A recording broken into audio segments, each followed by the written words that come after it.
Chapter 6. On Wednesday, Sharon Trott was absent, but Felty was back. "My mom is fine," she said. "It was a false alarm, thank goodness." She talked on and on about hospitals and how she wanted to charge doctors for how long they made her wait. Her chatter was like music to all of us. At the end of the day, just as we were packing up, she said, "Oh, by the way, I heard that the substitute was not very nice. I'm sorry, and I filed a request that he not be asked back to my class." That made me feel downright cheerful. It was as if things were right in the world and justice prevailed. To celebrate, I kept Bertha company a few extra minutes on my way home so she could tell me more nursery rhymes. Here's a list of my chores for Wednesday. First, I make sure that every pet is doing fine. As Sharon pointed out, it's a bummer to see a fish floating on top of the aquarium. If anything bad has happened, I want to catch it before a customer does. Then I move the fish from one tank to another and wash a third of the aquariums. I don't wash all of them because there are so many, so I rotate them every third week. Then I feed all of the animals, restock the shelves, play with the pets who like to play, and converse with Toddy, who's supposed to be a talking bird, but hasn't uttered a word. One of the things that's traumatic about having a pet store is that the pets you really like get sold. Today, my favorite salamander, Specs, was gone. I couldn't help feeling sad.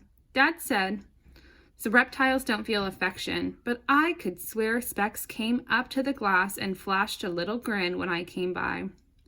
And when I took him out, he'd just sit on my shoulder and not try and run away. "Who bought Specs?" I asked Dad. He stopped to wipe some chow mein off his chin. "Specs?" "The salamander with the yellow spots," I explained. "Only Mom knows my names for them."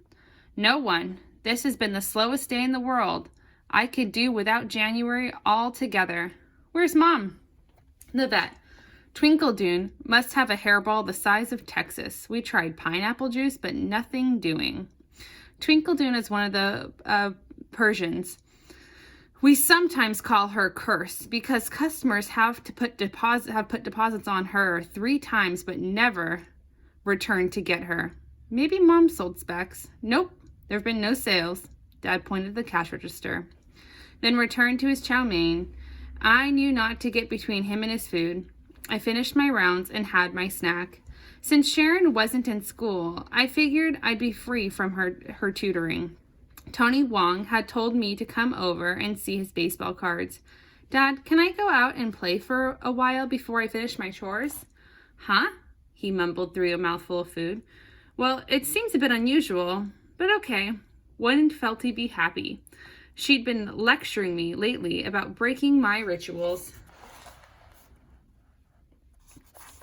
Tony was sitting on the front steps of Wong's. I feel a little sorry for Tony because he lives right above the family's restaurant.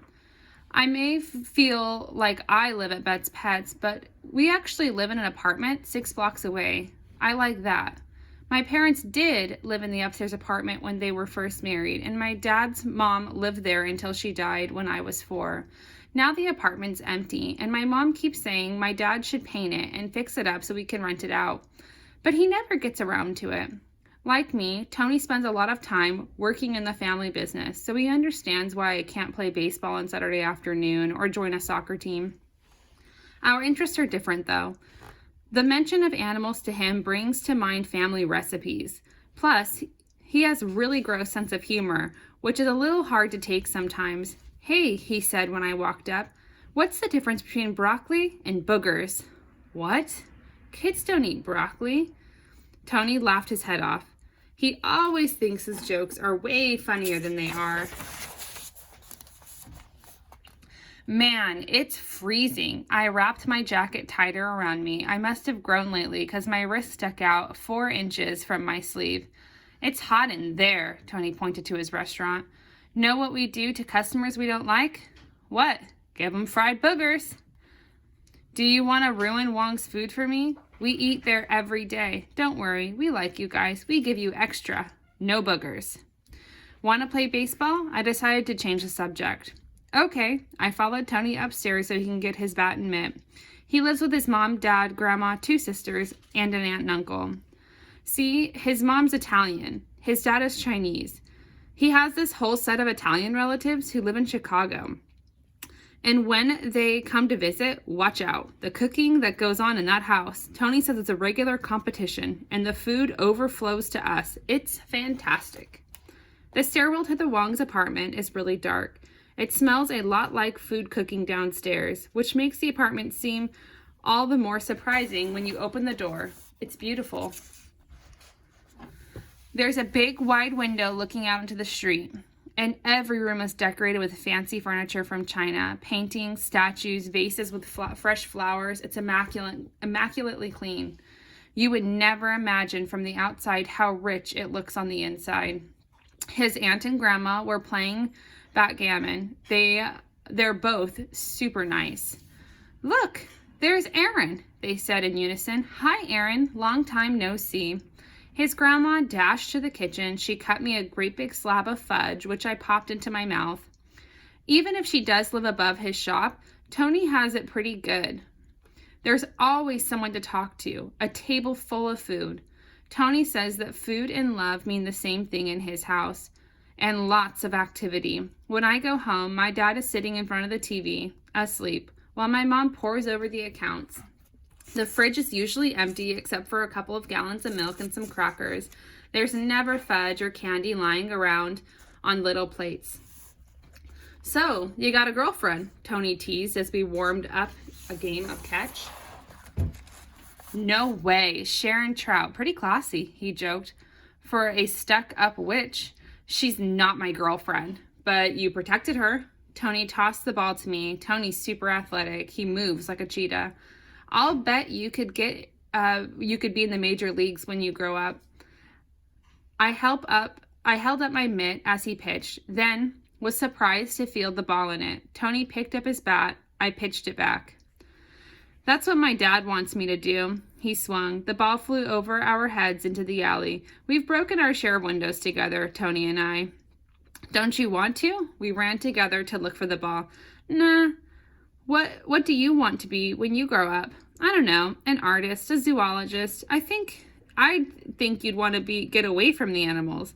I don't mind the animals. I just want to work with bigger ones. I want to be a chef. Tony grinned. No kidding, I laughed. At a hotel or fancy restaurant. Funny, huh?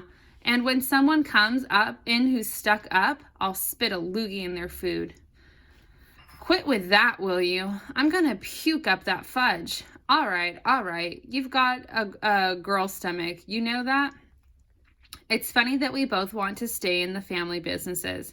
Yeah, unless you become an artist. Speaking of art, what happens when you cross a fat face with art? A fart face. Hey, look who's here. Your girlfriend. She was wearing her fur coat and matching muff and hat. Aaron Betts, we're supposed to meet at 4. You weren't at school, so I thought. I was at the museum. Dad said I needed a mental health day from school. Doesn't seem like you did much good, Tony chuckled. Sharon did kind of look teary-eyed, and I felt bad, but it had been ages since I had time to play with Tony. Well, thanks for your help, Sharon, but I think I'm getting the hang of math, so I don't really need you to tutor me anymore. That's for Mrs. Felty to decide. Not today. But my chauffeur isn't picking me up for an hour, she whined. Just then, Tony's mom drove up. Tony! She climbed out of the car and grabbed a bunch of bags. Help me haul these groceries. Okay. See ya, lovebirds. He followed his mom into the restaurant.